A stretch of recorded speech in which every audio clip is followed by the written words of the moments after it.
Buenos días a todos. Bueno, pues vamos a iniciar con la reunión del día de hoy, dándole gracias a Dios porque nos permite estar nuevamente reunidos. Hace rato hacía algún comentario y quiero hacer patente este comentario hacia todos ustedes. Yo le pido a Dios que nos permita apartar este tiempo para que puedan estar en la reunión, para que todos puedan estar aquí escuchando, ¿verdad? Hoy quiero decirles algo de lo cual estoy convencido. El trabajo es importante porque es la manera en la que nosotros podemos suplir las necesidades en nuestros hogares y definitivamente, bueno, pues forma parte de nuestras necesidades. Pero estas reuniones, esto que estamos haciendo, es mucho más importante que el trabajo, ¿sí? El trabajo sí es un acto responsable, el que tengamos que pues estar atendiendo nuestras necesidades, pero yo les pido que sigan haciendo un gran esfuerzo para apartar este tiempo de todas sus actividades, y no va a haber cosa más importante que estar aquí. Esto es más importante que el trabajo. O sea, quiero que hoy se les quede muy claro este mensaje. El trabajo es importante, pero esto es más importante. Nuevamente y siempre recordándoles que el único propósito que se tiene a través de estas pláticas es que ustedes puedan conocer de las cosas de Dios, quién es Dios, para edificación de sus vidas y de sus familias. No hay otro propósito, no hay ningún propósito de proselitismo, no hay ningún propósito de que a ustedes se les trate de cambiar de religión, no hay nada de ello. El único propósito es que puedan conocer a Dios. Entonces, hoy quise iniciar esta reunión declarando que esas reuniones son más importantes que el trabajo que tengamos. Es una hora que muy bien podemos apartar, y nada más son los días martes para que podamos llevar a cabo estas reuniones. Bueno, pues le vamos a pedir a Dios que pues nos permita, ¿verdad? Vamos a hacer una oración para pedir a Dios que nos permita estar y iniciar esta reunión. Padre, pues te damos muchas gracias, Señor, antes que todo porque nos has permitido la vida, nos has permitido llegar a este lugar de trabajo, Señor. Gracias por tu amor, por tu misericordia. Te pedimos, Señor Jesús, que el día de hoy pues ayudes a los corazones, ayudes a cada uno de los presentes para que puedan estar atentos a lo que Dios quiere hablarles, Señor. Que tú permitas que pues el cansancio, aún pues lo que pueda haber en cada uno de ellos, angustias, pesares, pues les puedan permitir poder recibir tu palabra, Señor. Te damos gracias en el nombre de tu Hijo amado, mi Señor Jesús. Amén.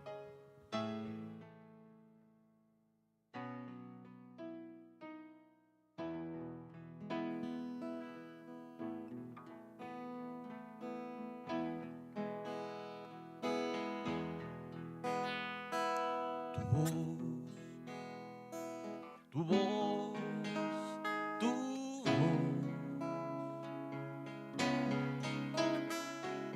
Quiero escuchar a tu voz, rompiendo el silencio en la oscuridad.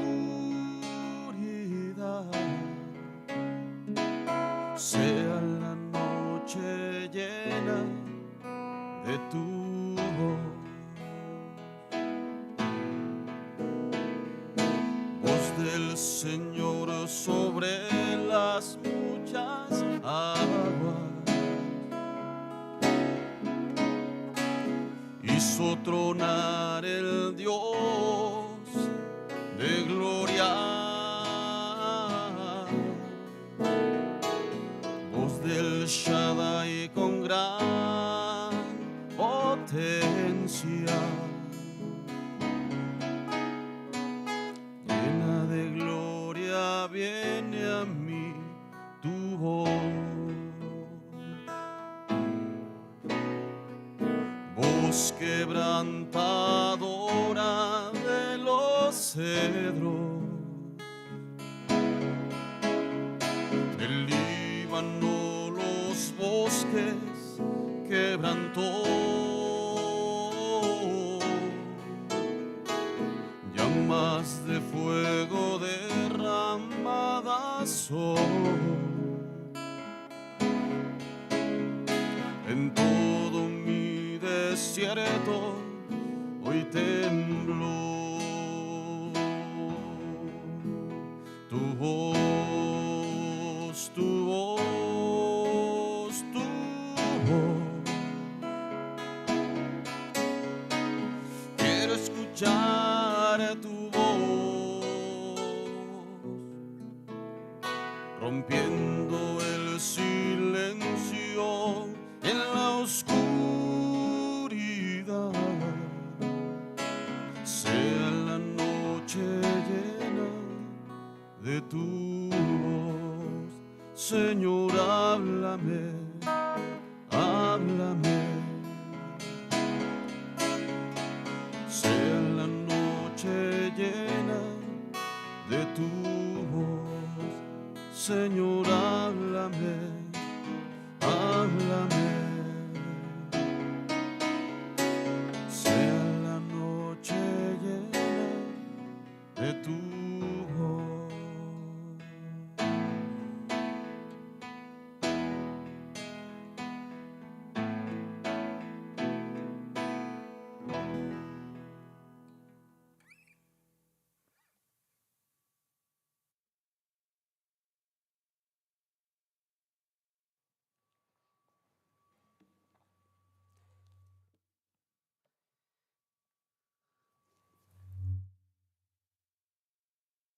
Buenos días a todos. Gracias, como decía el ingeniero, gracias por la disposición de tener este tiempo, esta oportunidad para poder tener un momento de escuchar la palabra de Dios. Los ministros que han estado viniendo, pues han estado compartiendo con ustedes acerca de quién es Jesús. Entonces, yo solamente quería tocar en este día, pues algo como una breve semblanza acerca de Jesús, pero me quiero enfocar en un punto. Yo hace 2 semanas que estuve con ustedes, compartí acerca de cómo Dios cambia vidas. Entonces, yo quiero continuar con ese tema. El tema que vamos a estar viendo es cómo tener un verdadero cambio. Cómo tener un verdadero cambio. Creo que todos queremos cambiar. Sin embargo, yo no sé si ustedes han escuchado hablar acerca del síndrome de Stendhal. El síndrome de Stendhal fue un hombre, Stendhal fue un escritor francés. Allá en el año de 1817, él hizo un viaje a Florencia y escribió sus crónicas en un libro. Y visitando una capilla de Santa Croce o Santa Cruz, él tuvo, ante esa acumulación, o sea, de ver la belleza, el arte de cómo estaba ahí construida esa capilla, dice que sintió desfallecer, sintió que tenía taquicardia por ver algo tan hermoso y escribió lo siguiente este hombre, dice: había llegado a tal punto de emoción en el que se encuentran las sensaciones celestes dadas por las bellas artes y los sentimientos apasionados. Saliendo de Santa Croce, me latía el corazón, la vida estaba agotada en mí. andaba con miedo a caerse a caerme. Y esto se le ha llamado, precisamente se le ha llamado el síndrome de Stendhal. Es esa sensación que uno siente al ver algo tan sublime, tan hermoso.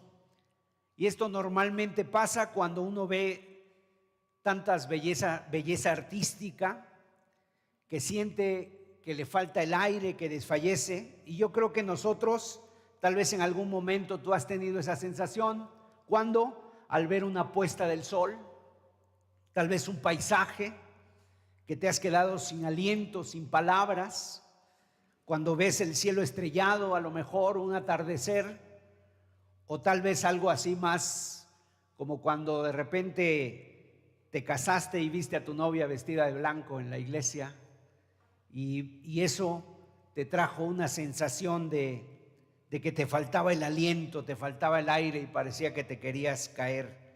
Bueno, Juan, el apóstol Juan, tuvo, yo creo que en lugar de llamarle el síndrome de Stendhal, se le debería de llamar el síndrome de Juan, porque Juan el apóstol también tuvo esa sensación.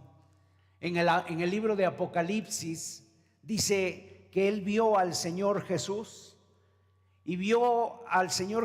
y al verlo quedó impactado de tanta belleza, pero también de tanto poder, de tanta gloria, que este hombre llamado Juan cayó a los pies, cayó rendido literalmente a los pies del Señor Jesucristo.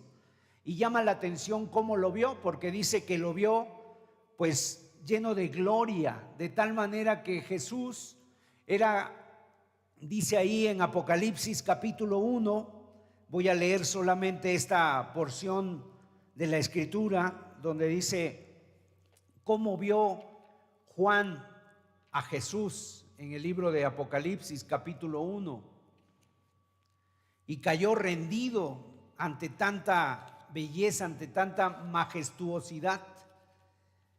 Y precisamente lo que se ha estado hablando aquí es acerca de quién es Jesús, de cómo ha sido un personaje que ha trascendido a la historia, que ha sido único por su vida, por su muerte, por su resurrección, por lo que dijo. A Jesús no lo mataron por lo que hizo, sino por lo que dijo. Sin embargo, sus palabras pues no han podido ser debatidas, porque él fue el que usó imperativos, palabras tales como el yo soy, el camino, la verdad y la vida. Y dice así: yo, Juan, vuestro hermano y copartícipe vuestro en la tribulación, en el reino y en la paciencia de Jesucristo, estaba en la isla de Patmos por causa de la palabra de Dios y el testimonio de Jesucristo. Yo estaba en el Espíritu en el día del Señor, y oí detrás de mí una gran voz como de trompeta, que decía: yo soy el Alfa y la Omega, el primero y el último. Escribe en un libro lo que ves y envíalo a las 7 iglesias que están en Asia: a Éfeso, Esmirna, Pérgamo, Tiatira, Sardis, Filadelfia y la Odisea. Luego dice Juan: y me volví para ver a la voz que hablaba conmigo, y vuelto vi 7 candeleros de oro, y en medio de los 7 candeleros a uno semejante al Hijo del Hombre, vestido de una ropa que llegaba hasta los pies y ceñido por el pecho con un cinto de oro. Su cabeza y sus cabellos eran blancos como blanca lana, como nieve, sus ojos como llama de fuego, y sus pies semejantes al bronce bruñido, refulgente como en un horno, y su voz como estruendo de muchas aguas. Tenía en su diestra 7 estrellas, de su boca salía una espada aguda de 2 filos, y su rostro era como el sol cuando resplandece en su fuerza. Cuando le vi, caí como muerto a sus pies, y él puso su diestra sobre mí, diciéndome: no temas, yo soy el primero y el postrero. Hay varias cosas interesantes en este pasaje. En primer lugar, Juan en este momento tiene como 90 años. Él había sido un seguidor de Cristo desde muy joven.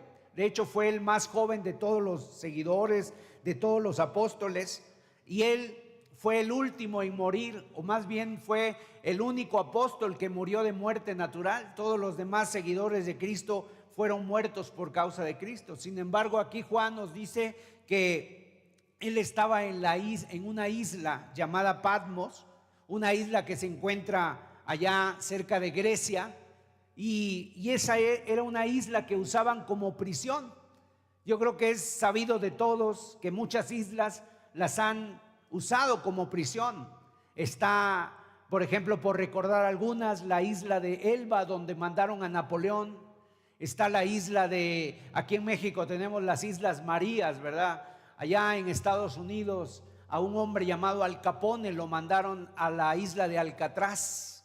Y también, si ustedes han leído El Conde de Montecristo, a Edmond Dantes lo mandaron a la isla de If, allá en Francia también. Y entonces las islas han sido usadas como prisiones, y Juan está precisamente en una isla prisionero de Cristo, y ahí ves donde ve la gloria de Jesucristo. O sea, al que está viendo es al mismo Jesús que estuvo en la tierra, pero ahora ya está resucitado, ahora está ya lleno de gloria, ahora está lleno de majestad, y dice que él no puede resistir. Su voz es como como trompeta. Ahora en la Biblia las trompetas son símbolo de victoria, símbolo de júbilo, pero también son símbolo de libertad. Hay una fiesta que celebran los judíos, la cual se llama la fiesta del jubileo. Y esa fiesta se celebraba cada 50 años. Cuando una persona, digamos, era como una medida de seguridad para que las personas no vivieran en miseria toda la vida. Una persona podía ganar dinero, pero no podía hacerse rico a costa de los demás. Entonces había una ley de Dios que se llamaba la ley del jubileo, y cada 50 años sonaba esa trompeta. Entonces las tierras, las pertenencias de las personas tenían el valor de acuerdo a cuán cerca estaba el año del jubileo. Una tierra, si el año del jubileo estaba lejos, no sé, a 20, a 30 años, entonces la tierra valía más. Si la tierra estaba cerca, o el año estaba cerca del jubileo, la tierra valía menos, porque en el año del jubileo todo iba a regresar a sus dueños. Y había personas que llegaban a tal pobreza que no solamente vendían sus tierras, sino que se tenían que vender a ellos mismos.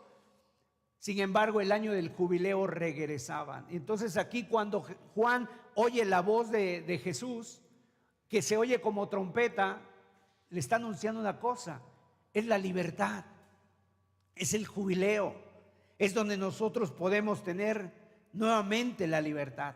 Ahora, yo quiero compartir con ustedes precisamente dos textos en Filipenses capítulo 3, versículo 8. El apóstol Pablo dice esto, fíjense, dice Filipenses 3:8: y ciertamente aún estimo todas las cosas como pérdida por la excelencia del conocimiento de Cristo Jesús, mi Señor, por el cual lo he perdido todo y lo tengo por basura para ganar a Cristo. El apóstol Pablo, que fue un hombre que se convirtió a Dios, o sea, cambió su vida, precisamente él, antes de estar en Cristo, su vida anterior, su vida pasada, dice aquí que él, por amor a Cristo, lo había perdido todo y ahora lo tenía por basura. O sea, creo que en un momento nosotros, este lugar, me comentaba el ingeniero, este lugar antes de estar aquí las oficinas, pues estaba totalmente diferente. Y obviamente para hacer las oficinas y para adecuarlo ahora para la empresa, se tuvieron que quitar paredes, se tuvieron que sacar escombros, se tuvieron que hacer muchas cosas. Y bueno, cuando uno quiere un cambio, eso es lo que uno necesita hacer. Necesita uno agarrar el martillo y empezar a tirar unas cuantas paredes, sacar los escombros y hablar de algo de lo que es el cambio, o sea, hablar de ese cambio. Y entonces hay que deshacerse de lo viejo para empezar con algo nuevo. El Señor Jesucristo habló estas palabras en el Evangelio de Marcos, y fíjese lo que dice. Usó dos parábolas para hablar acerca de un cambio. El Señor Jesucristo en Marcos capítulo 2 dice la palabra. Quiero leer este texto, Marcos capítulo 2, versículo 22, 21 y 22 dice: nadie pone remiendo de paño nuevo en vestido viejo. De otra manera, el mismo remiendo nuevo tira de lo viejo y se hace peor la rotura. Nadie echa vino nuevo en odres viejos. De otra manera, el vino nuevo rompe los odres y el vino se derrama y los odres se pierden. Pero el vino nuevo en odres nuevos se ha de echar. ¿Qué quiso decir el Señor con estas dos parábolas? En primer lugar, un odre era un tipo de cantimplora de cuero, y obviamente que a veces eran literalmente los cuerpos de los animales que se usaban como cantimploras, y ahí se metía el vino. Ahora, el vino tiene una característica, que cuando el vino se fermenta, se expande. Entonces el odre tenía que ser flexible, tenía que ser nuevo, tenía que ser como una bolsa de cuero nueva, de tal manera que cuando el vino, por esos efectos químicos, se expandiera, entonces el odre aguantara, resistiera, y el vino pues se pudiera tener ahí como un depósito.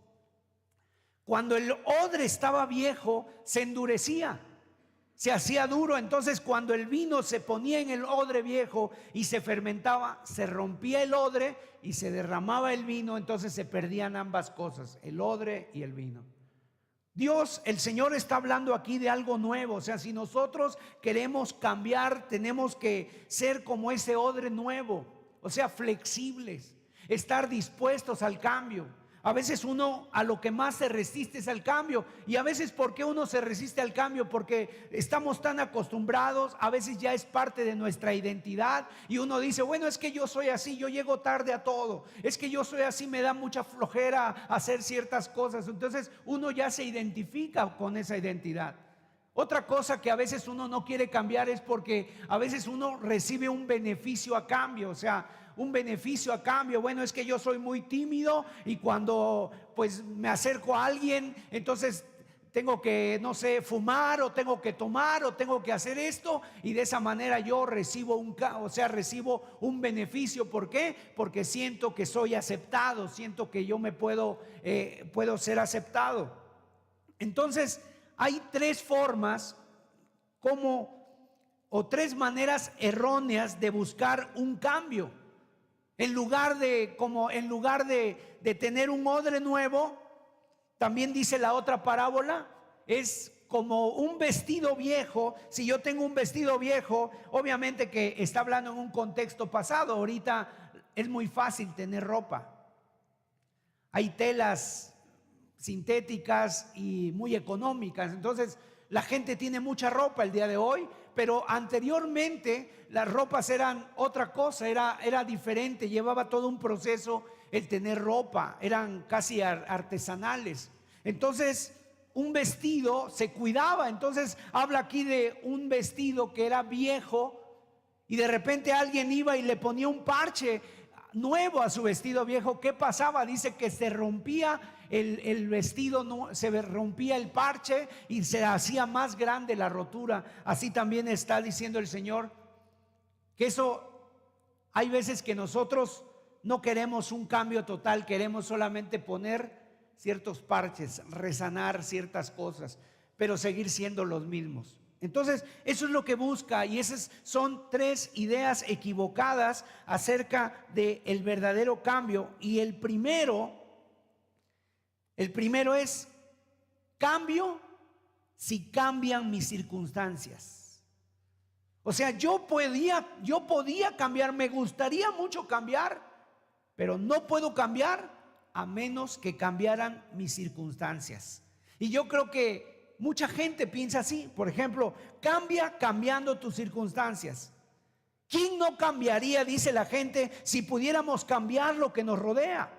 Y continuamente van pensando, si cambiara mi salud, si cambiara mi jefe, si cambiara mi cuenta, ¿verdad? Que de pronto hubiera fondos en esa cuenta, si cambiara mi esposa, si cambiara mis hijos, si cambiara mi trabajo, yo no estaría lidiando con todo esto. Y entonces, ¿qué está pensando? Se tiene que cambiar lo que está afuera, y si cambia lo que está afuera, yo voy a ser feliz, yo seré otro.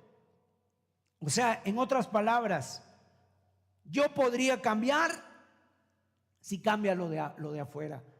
Si me ponen en un lugar distinto, yo sería diferente. Pero miren, en el libro de Génesis, cuando Dios creó al ser humano, a Adán y a Eva, bueno, ellos obviamente pecaron, se pusieron en rebeldía en contra de Dios, desobedecieron.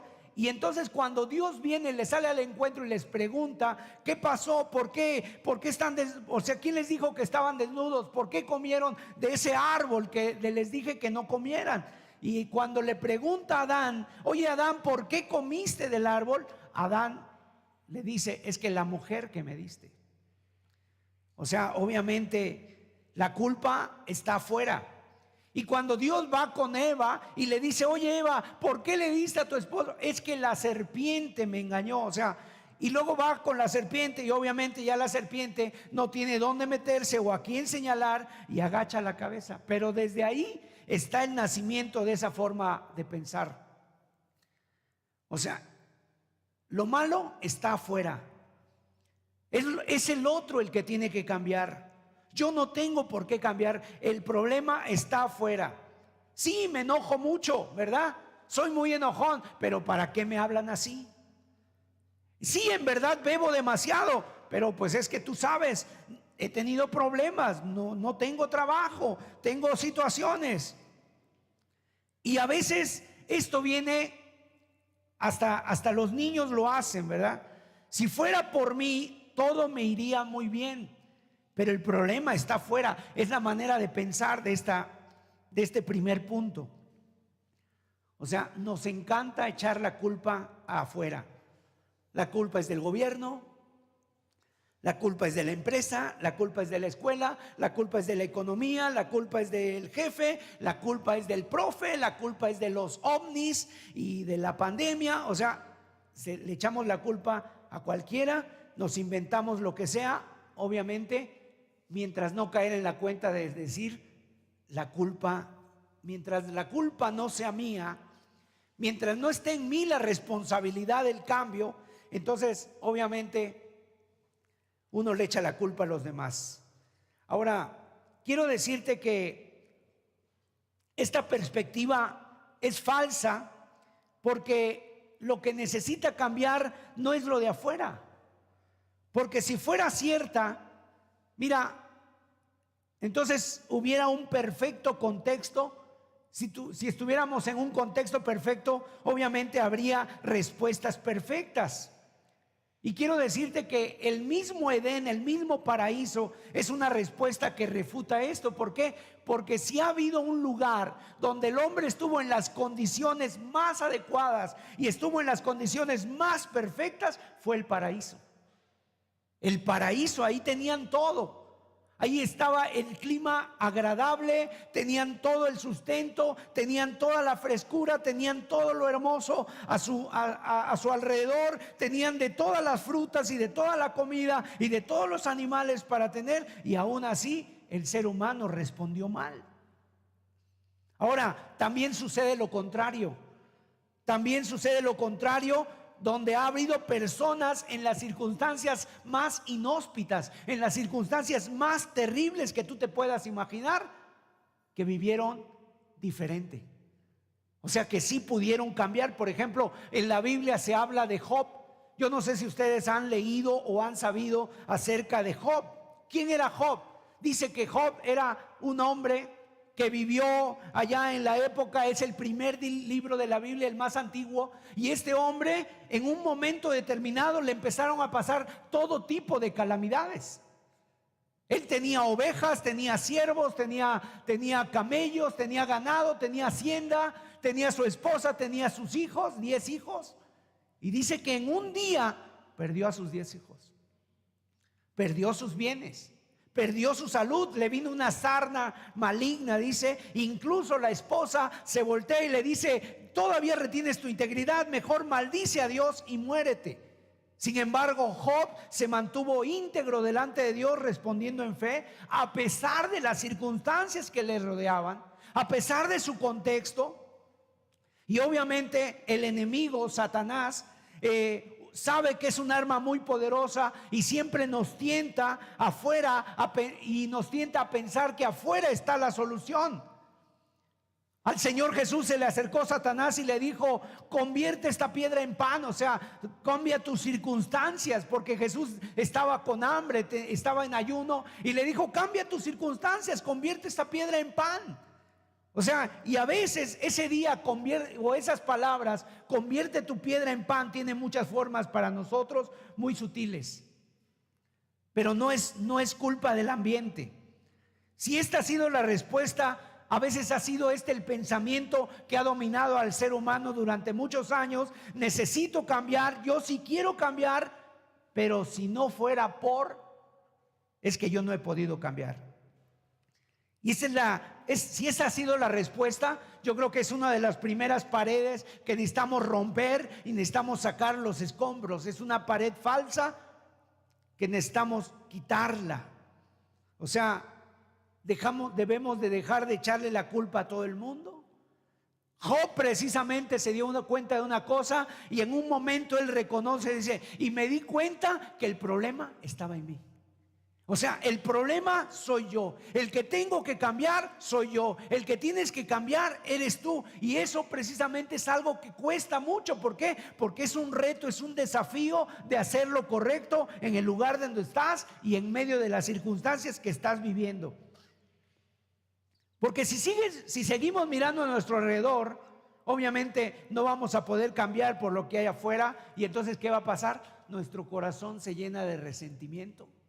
Nuestro corazón se llena de amargura hacia todos los demás, porque pensamos que son los demás, que son las circunstancias, que es la vida la que nos fastidia. Y una de las evidencias más grandes de que pensamos así es que a veces ese sentimiento que hemos tenido en todo momento, no sé si alguien ha tenido ese sentimiento de decir: ¿saben qué? Me voy. No soporto ya esta familia, no soporto este matrimonio, no soporto este país, me voy. O sea, pero es lo mismo.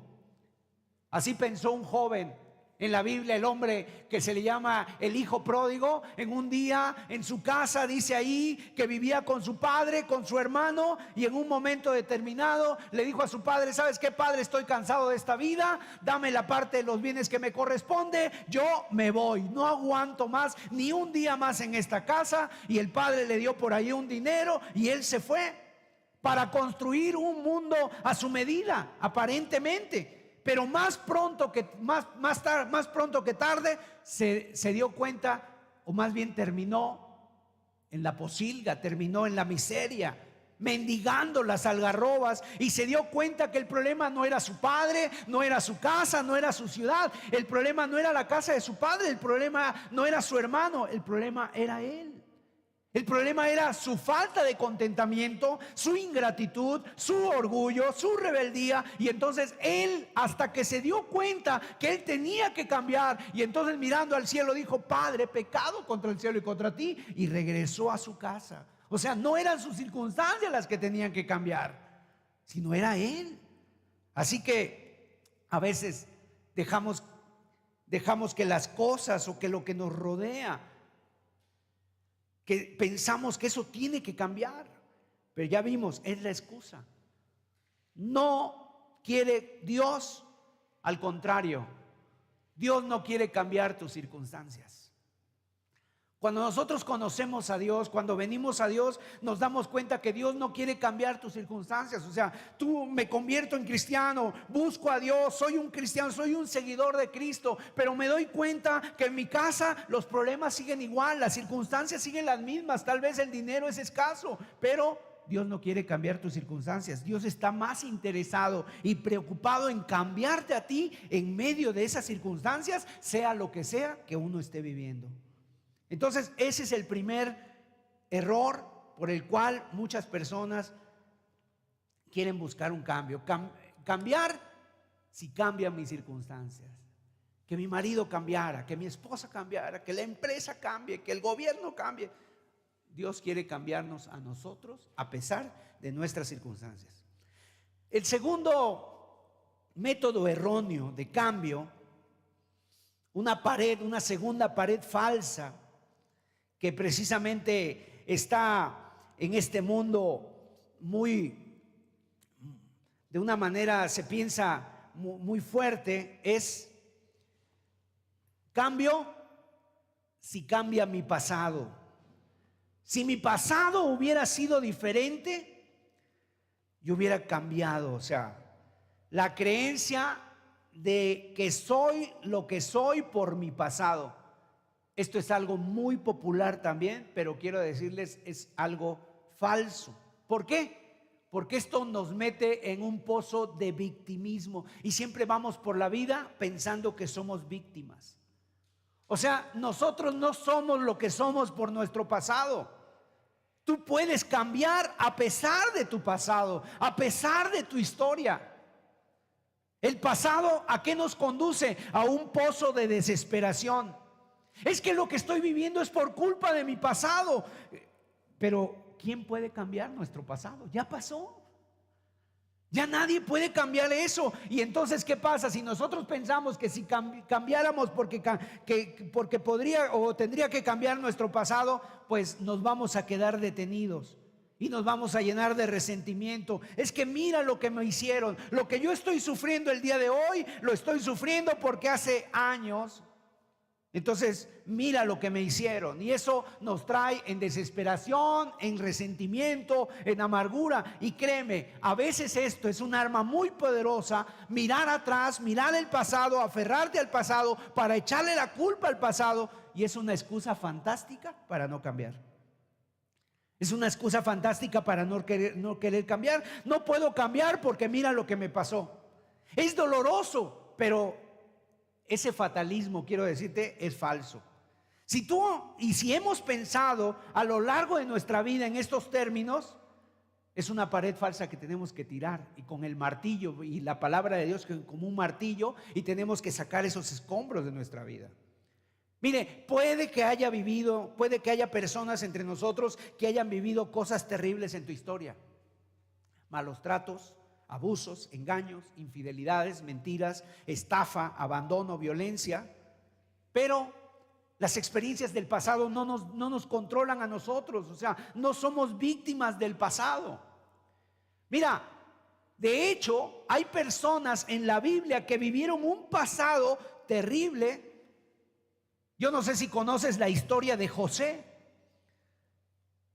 Si José, ¿quién fue? José fue uno de los hijos menores de un padre, Jacob, que tuvo 10 hermanos, 11 hermanos tuvo José.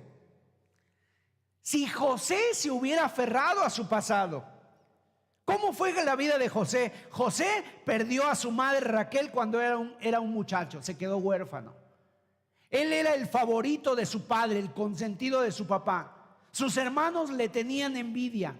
Sufrió el bullying, el maltrato de sus hermanos al punto de que lo golpearon, le echaron en un pozo, rompieron la túnica de colores que su padre le había regalado, la túnica la bañaron en sangre, la trajeron a su padre y le dijeron a su padre, ¿sabes qué? Una mala bestia devoró a José.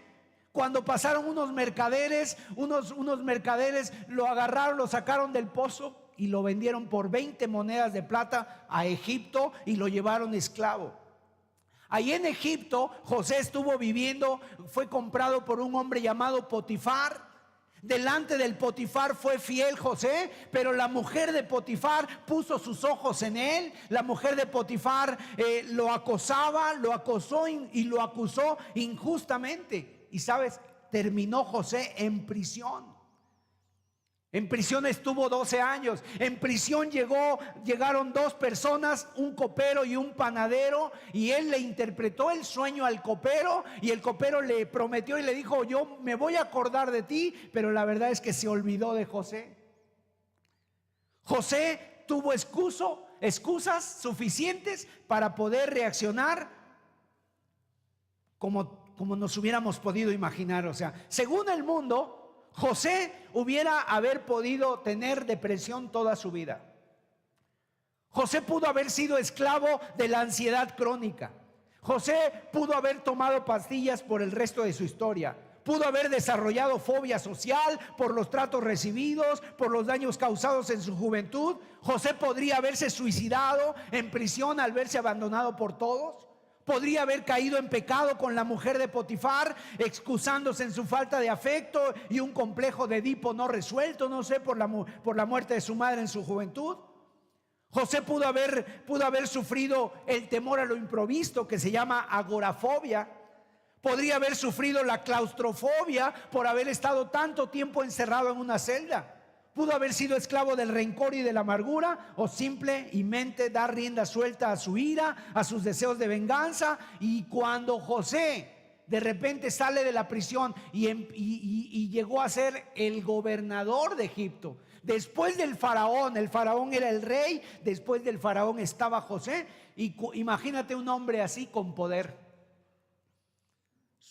Cuando él vio todo el poder como primer ministro, él hubiera empezado a cortar cabezas. A ver, tráigame a los culpables, a ver qué me hizo daño, a ver ese copero, a ver el Potifar, a ver, vengan mis hermanos, búsquenlos, ahorita es la mía, ¿no? Sin embargo, o sea, José no hizo eso. Eso hubiera sido si José hubiera sido esclavo de su pasado. Pero en la Biblia tenemos un José totalmente diferente. José era totalmente diferente el que tenemos en la Biblia. No fue esclavo de su pasado. Tampoco, si José no fue esclavo del pasado, tampoco nosotros o tampoco tú tienes que ser esclavo de tu pasado. El pasado pudo haber sido muy traumático. Puedes encontrar casi de todo. Sin embargo, este hombre José brilló en medio de la oscuridad y es un testimonio, un referente, porque José miró más allá de él, miró al cielo. Vivió esperando en el Señor y no en los hombres. Vivió esperando en Dios. Mire, José le interpretó, estando en la cárcel, le interpreta el sueño al faraón. El faraón manda a llamar a todos sus consejeros. Nadie le puede interpretar el sueño. José finalmente se lo interpreta y le dice: pues qué hombre más sabio como este. Iban a venir 7 años de sequía, de hambre a Egipto. Y entonces José le dice: pues búscate un hombre sabio, agranda tus graneros, este tiempo de abundancia, guarda las cosas que tienes y después vas a tener alimento. Y dice el faraón: qué mejor sabio que este hombre, y lo pone como el segundo después de él. Y sabes una cosa, cuando vienen sus hermanos por alimento, porque sus hermanos vivían en otra tierra, y a José le embarga la emoción cuando ve a sus hermanos. Y en lugar de decir: esta es la mía, aquí vinieron estos canallas, él se pone a llorar casi a gritos. Y José siguió jugando con sus hermanos hasta que les reveló su identidad. Y mire lo que dice Génesis 50:19. Y les respondió José: no temas, no temáis. ¿Acaso estoy yo en lugar de Dios? Sus hermanos, cuando José se les da a conocer, seguramente se les bajó la sangre al piso y ha de haber dicho: ahora estamos muertos. Y José les responde: no, yo no estoy en lugar de Dios. Y el verso 20 dice: vosotros pensasteis mal contra mí, mas Dios lo encaminó para bien, para hacer lo que vemos hoy, para mantener en vida a mucho pueblo. Ahora pues no tengáis miedo, y os sustentaré a vosotros y a vuestros hijos. Así los consoló y les habló al corazón. Fíjese qué respuesta, cuánta gracia había en el corazón de este hombre. Entonces eso quiere decir que no hay nada que te haya pasado, no hay nada en tu pasado que tú hayas vivido que con el poder de Dios no puedas encarar. No hay nada que te haya sucedido en el pasado que no puedas perdonar con la gracia de Dios, y aun que Dios no te pueda ayudar a olvidar. Y luego dice José, dice, ¿acaso estoy yo en lugar de Dios? O sea, Dios sabe lo que hace. Ustedes pensaron mal contra mí, pero Dios lo encaminó para bien. ¿Qué quiere decir esto? José confió en Dios. Y así como José, tú puedes renunciar a todo pensamiento y a todo sentimiento de venganza respecto al pasado.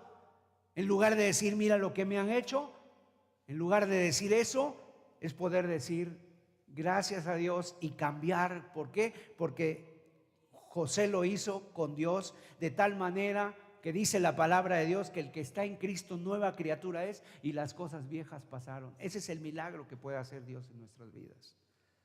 En tercer lugar, otra manera incorrecta de cambiar. Cambia a través, o cambia cambiando tu autoestima. El día de hoy la autoestima es como la varita mágica que vale para todo el mundo. Sea cual sea el problema, lo primero que te van a decir muchas personas es que tú necesitas hacer crecer un poquito tu autoestima. Sea lo que sea con lo que estés lidiando, obviamente te van a decir esto. Y esto es lo que va a pasar contigo. O sea, tu pasado te persigue, entonces por eso tú tienes una baja autoestima. Entonces tú tienes que trabajar en tu autoestima. Y quiero decirte que esto es algo incorrecto. Esto es algo incorrecto. Está en todas partes la autoestima. En las campañas publicitarias, en la prensa, en la televisión, los compañeros, en la escuela, en todas partes. Así está. O sea, en otras palabras, es tú puedes. ¿Y sabes a qué apela a qué apela precisamente esto de la autoestima? A que tú puedes, pero por tus propias fuerzas. Tú puedes, tú quiérete, tú ámate, tú procúrate, tú eres el superhéroe, ¿no? O sea, ¿qué es lo que hace esa idea, el autoestima? Inflar nuestro ego. Y obviamente eso siempre ha sido una estrategia del enemigo para desviarnos y alejarnos de Dios. Cuando el Señor Jesús fue tentado en el desierto, ¿sabes qué vino Satanás y le dijo? Le dijo, mira, se subió al pináculo del templo y le dijo, salta. Y si tú saltas de aquí, Dios ha prometido enviar sus ángeles y agarrarte para que no caigas. Qué forma tan espectacular hubiera sido para Jesús de empezar su ministerio. Tener el aplauso de todos, ¿verdad? ¡Ay, ha llegado el Mesías! No, qué bueno. O sea, inflar el ego siempre ha sido esa estrategia del enemigo para hacernos pensar que no necesitamos a Dios y que nosotros mismos podemos. Que nosotros somos nuestro Salvador, que nosotros somos nuestro Mesías, que nosotros podemos. Y todo esto de la autoestima está lleno en todas las librerías. Tú puedes encontrar títulos de los libros, por ejemplo, Poder sin límites, Cree en ti, Cómo hacer para que te pasen cosas buenas, Controla tu destino. Y tristemente todo eso está lleno. Está lleno de filosofía, de este tipo de filosofías. La verdad es que esto de la autoestima, sinceramente, a veces ha fabricado mentiras que nos hemos creído. Y muchas veces, yo no sé si a ti te ha pasado o ha sido solamente mi experiencia y mi pensamiento, que a veces pensamos que todo el mundo está en contra de nosotros, que tú tienes toda la razón y que todos los demás están equivocados. ¿Te ha pasado a ti? ¿O solamente me ha pasado a mí ese pensamiento? Pero mira, no puede ser cierto eso. Ese sentimiento nos lo hace creer a veces nuestro propio corazón. Y entonces nos empezamos a pensar, a creer que somos buenos, que somos sabios, que tenemos todas las respuestas. Pero la verdad es que a veces nos damos cuenta, ya pensándolo un poco, que estamos equivocados. En lugar de reconocer que la verdad está en la palabra de Dios, en lugar de reconocer que la verdad está en la Escritura. Y a veces el hombre, ¿qué es lo que hace con esta autoestima? ¿Sabes lo que hace el hombre? Nos lleva a endiosarnos, a que el hombre se ponga por encima de todas las cosas. La autoestima, por eso es que tiene tanto éxito, porque hace creer que el hombre puede salir adelante por sí mismo. Mire, la palabra fe en la Biblia se utiliza mucho. La palabra fe. Fe quiere decir confianza. Fe también quiere decir confianza para obediencia. Pero cuando en el contexto fuera de la Biblia se utiliza la palabra fe, cuando oímos esta expresión, no tiene nada que ver con lo que la Biblia dice acerca de la fe. Cuando a ti te dicen, ten fe, tienes que tener fe, ¿a qué se están refiriendo? En un contexto no bíblico. Se están refiriendo a decirte, ten fe en ti, ten fe en tus posibilidades, no dudes de ti, ten fe en que te va a ir bien, ten fe en que todo va a estar bien, ten fe en que al final te va a ir bien. Eso es lo que dice las personas y lo que entienden las personas en un contexto fuera de la Biblia. En la Biblia, cuando nosotros decimos fe, no significa nada de eso. Significa ten fe en Dios. En otras palabras, confía en su sabiduría, confía en su palabra, confía en su capacidad. Y mire, créame una cosa, no necesitamos hacer crecer nuestra estima, nuestra autoestima. El Señor, cuando vino a predicar el evangelio, ¿en qué consiste el evangelio de Jesucristo? Él dijo, el que cree en mí, dice, si alguno quiere seguirme, debe de negarse a sí mismo, tomar su cruz y seguirme. O sea, habla de negación, no habla de autoestima. El que cree en mí, pues crea mucho en usted también, y entonces sígame. No, le dice Jesús, el que cree en mí, niéguese a sí mismo, tome su cruz y sígame. En otras palabras dice, y el que no me ama más a mí, no es digno de mí. Entonces a veces, ¿qué es lo que tenemos que hacer? No es escuchar más nuestro corazón, es escuchar la palabra de Dios, y necesitamos escuchar de veras lo que Dios dice. De tal manera que entonces no necesitamos autoayuda, necesitamos Cristo ayuda, necesitamos la ayuda de Cristo, necesitamos encontrarnos en la palabra de Dios. El día de hoy está de moda eso de decirle a la gente, tienes que buscar la autoestima o tienes que crecer en tu autoestima para buscar el cambio. Pero mire, realmente la autoestima a veces es algo más bien que lo tenemos muy elevado. Ahorita, con todos esos telescopios y con toda la ciencia que hay, se han descubierto miles, millones de planetas. De tal manera que nosotros, y son millones de galaxias, nosotros estamos dentro de una galaxia, la Tierra está dentro de una galaxia que se llama la Vía Láctea. Pero hay muchas otras galaxias, miles, millones de galaxias, y este mundo y este universo se está expandiendo. Y por ejemplo, la Tierra cabe cientos de miles de veces en el Sol. Estamos hablando de algo muy pequeño en el universo, la Tierra. Y estamos hablando de que en la Tierra hay 5 continentes y ahorita estamos cerca de los 8,000 millones de habitantes en la Tierra. Y dentro de esa Tierra estamos en un continente, en un país, en un continente, en un país, en una ciudad, en un lugar, en una colonia, en una casa, estamos nosotros. O sea, ¿qué somos ante todo el universo? La estrella más cercana se llama la Próxima Centauri. Está a cientos, miles de años luz, ¿no? La velocidad de la luz, 300,000 kilómetros por segundo. ¿Cuánto yendo allá en un automóvil, en un vehículo a 300,000 kilómetros por segundo se tardaría tantos años en llegar allá? O sea, ¿qué somos en este universo? Y sin embargo, estamos aquí en esta tierra y decimos, tenemos que elevar nuestra autoestima más.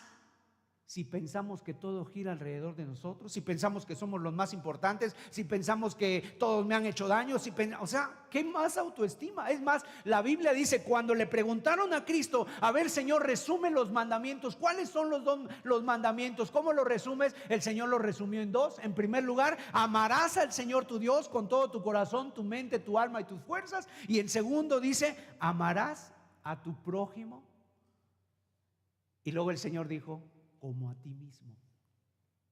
O sea, no son 3 mandamientos, son 2 mandamientos. Amar a Dios por sobre todas las cosas, amar a tu prójimo. ¿Y cómo debo de amar a mi prójimo? Como a ti mismo. O sea, en otras palabras, ya Dios está asumiendo que el hombre se ama demasiado. Nos amamos demasiado. Ponemos nuestros intereses por encima de muchas cosas. Y la palabra de Dios ya asume que nos amamos. Bueno, así como te amas, así como te procuras, así como tú piensas de ti, así tienes que amar a los demás. De tal manera que dice la Biblia, esposos amen a sus esposas, ¿cómo? Como Cristo amó a la iglesia. Nuestra autoestima está muy bien, pero el mundo, ¿sabes qué hace? Insiste en inflarla. Y el peligro de hacer crecer ese amor propio es tremenda. Porque ahorita, en este tiempo que nosotros estamos viviendo, son tiempos muy complicados. La Biblia dice, en los postreros tiempos habrá hombres amadores de sí mismos. ¿Qué quiere decir hombres amadores de sí mismos? Hombres con muy buena o muy alta autoestima. Entonces la solución no está en la autoestima. La solución no está en mirarse a uno mismo, en amarse a uno mismo, en buscar las soluciones a uno mismo. La solución está en negarse a uno mismo. En otras palabras, cuando uno llega a la conclusión de decir, es que nada de lo que dice mi corazón es cierto, yo voy a confiar solamente en Dios y en su palabra. Es más, ya he confiado mucho en mí y mira lo que ha pasado, mira lo que he hecho, mira cómo he estado.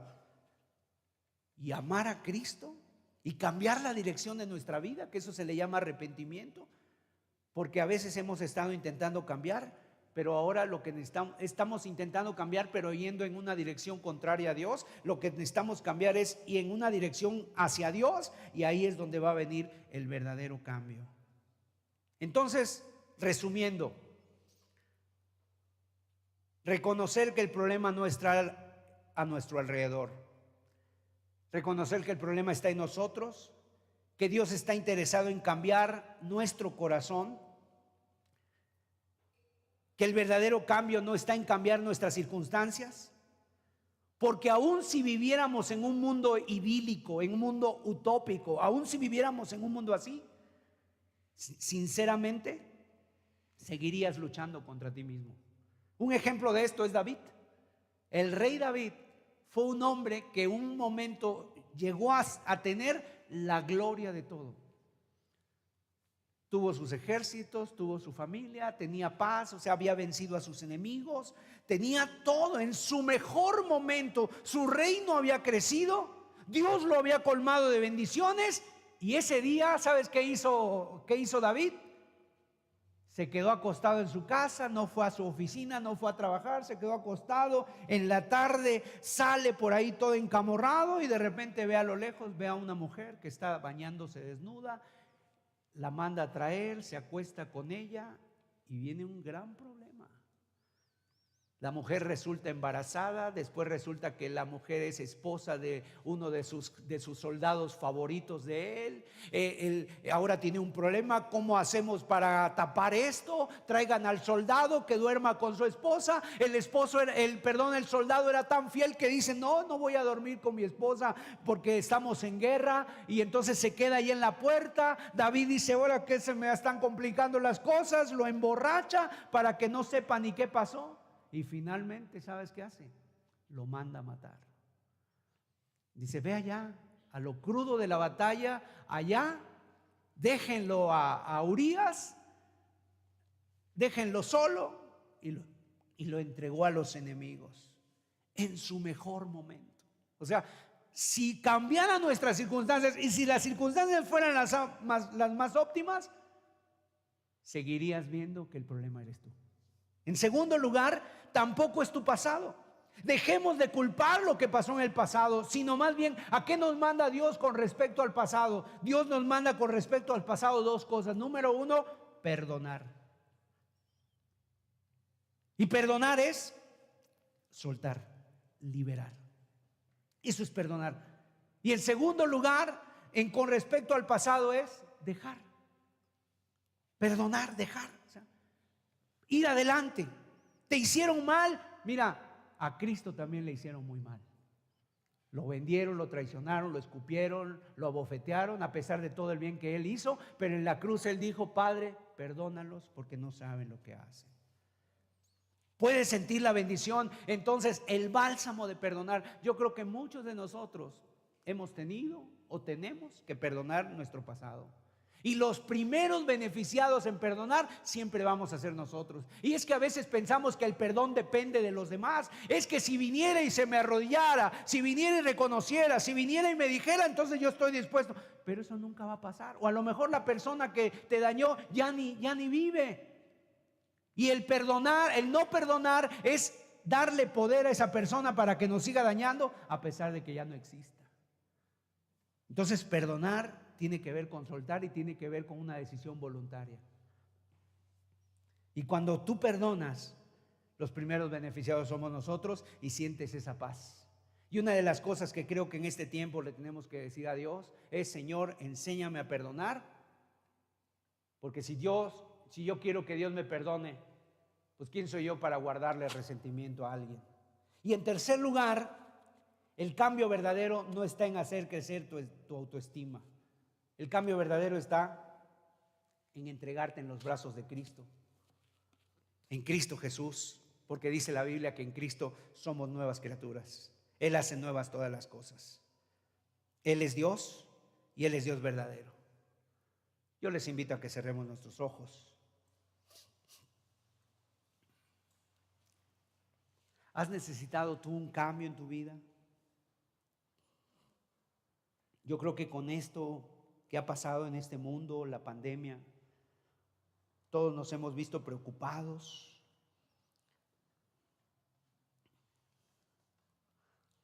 Todos necesitamos un cambio.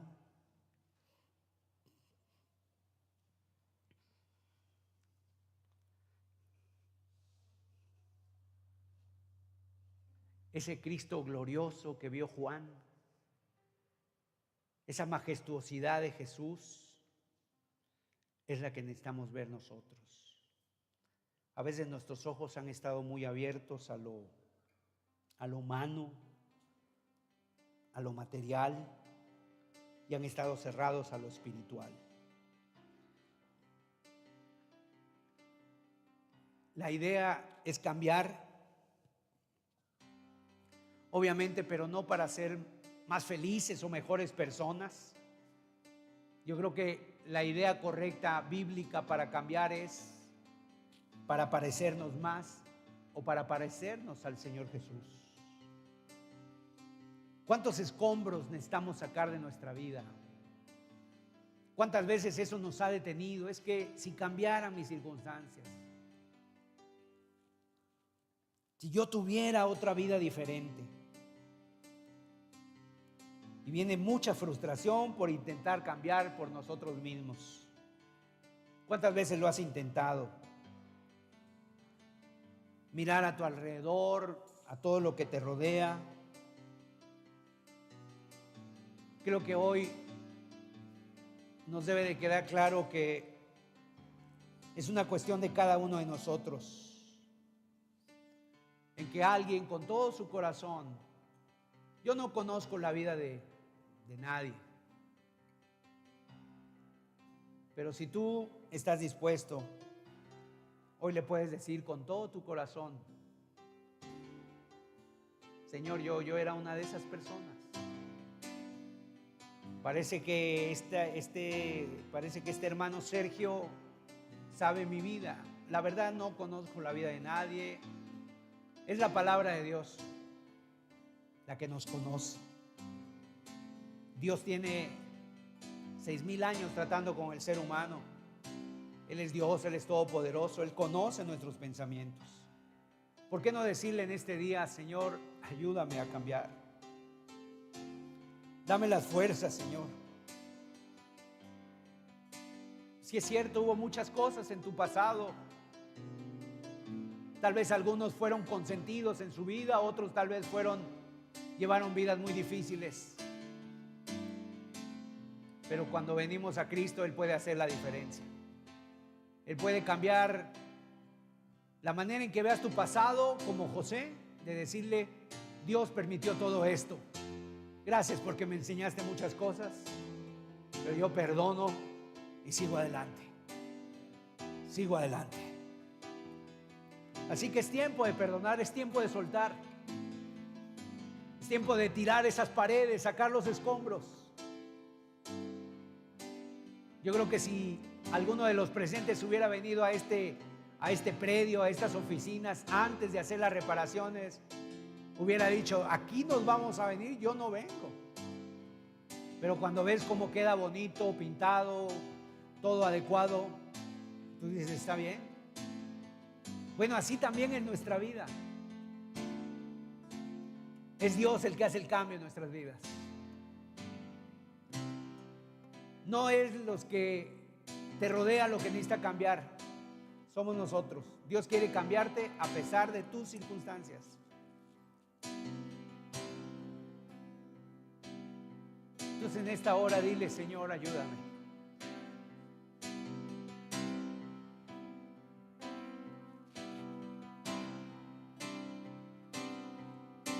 Por la gracia de Dios soy lo que soy. Por la gracia de Dios tengo su amor. Por la gracia de Dios tengo su paz. Por la gracia de Dios tengo perdón. Por la gracia de Dios soy lo que soy. Por la gracia de Dios tengo su amor. Por la gracia de Dios tengo su paz. Por la gracia de Dios tengo perdón.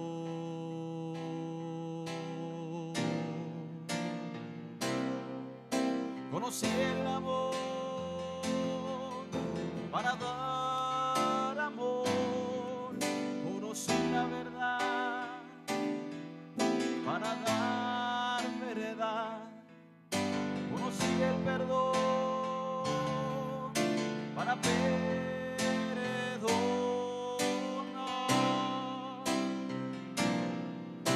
Conocí el amor para dar amor. Conocí la verdad para dar verdad. Conocí el perdón para perdonar.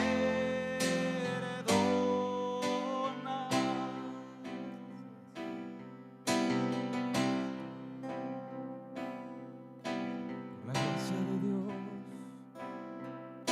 soy lo que soy. Por la gracia de Dios tengo su amor. Por la gracia de Dios tengo su paz. Por la gracia de Dios tengo perdón.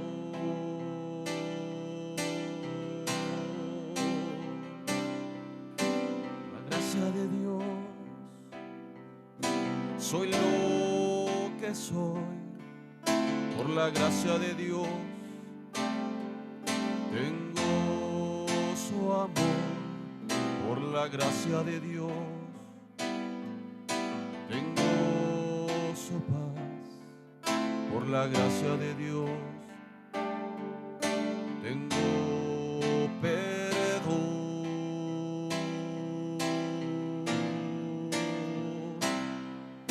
Conocí el amor para dar amor, conocí la verdad para dar verdad, conocí el perdón para perdonar,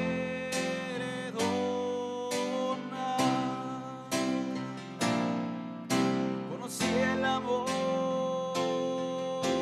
para dar amor, conocí la verdad para hablar verdad, conocí el perdón para perdonar.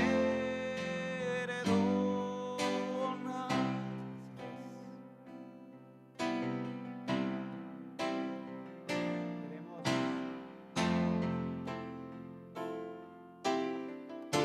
que los ojos nuestros estén puestos en Jesús. Quitar las cosas, quitar nuestra mirada de lo que nos rodea, o a lo mejor intentando entender nuestra historia o confiar en nuestra propia capacidad. Pero Señor, queremos poner los ojos en ti, hablar tus palabras, seguir tus pisadas, ver tus pensamientos, Señor. Padre, gracias por la oportunidad de tener este momento, esta palabra. Yo te pido, Señor, que quede grabada en los corazones. Que tu buen espíritu, Señor, se encargue, Señor, de hacer lo que nosotros no podemos hacer, Señor. Que tú eres el único que puedes cambiar nuestros corazones, Señor. Tú eres el único, Señor, y encomendamos a cada una de las personas, de las familias aquí reunidas, a tu gracia, a tu cuidado, al poder de tu Espíritu Santo, Señor. Padre, que los corazones permanezcan abiertos, Señor, y gracias porque tenemos este privilegio de escuchar tu palabra, Señor, en el nombre de Jesús, Señor. Aleluya. Aleluya.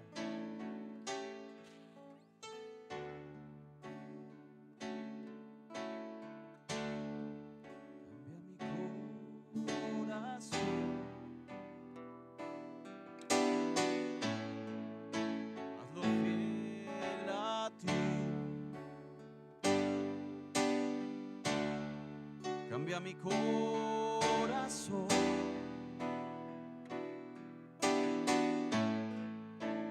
quiero estar en ti. Cambia mi corazón,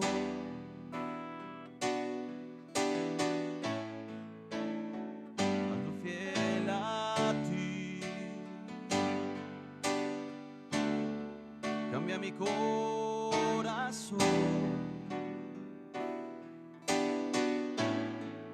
tócame, Señor.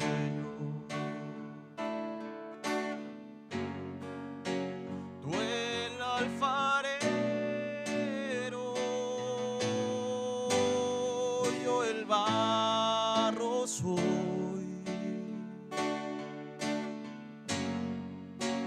Cambia mi vida, te lo pido.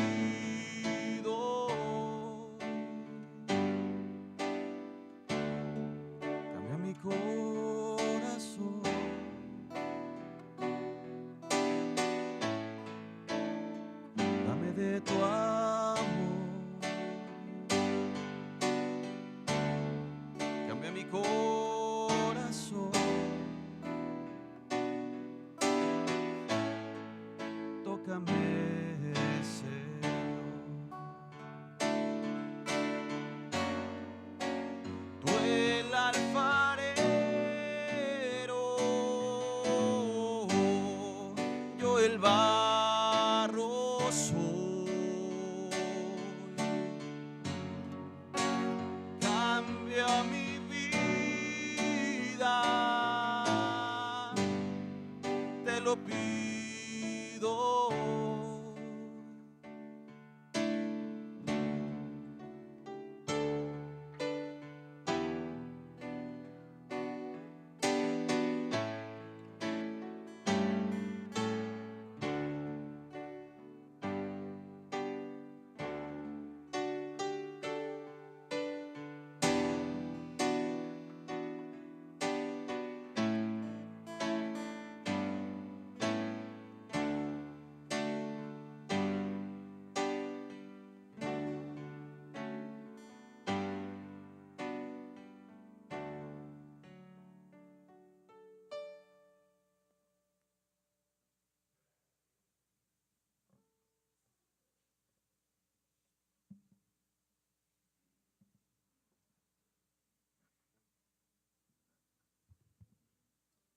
Bueno, pues damos por concluida la reunión del día de hoy, esperando pues esta palabra haya sido de edificación para sus vidas y que pues Dios la haya sellado en sus corazones.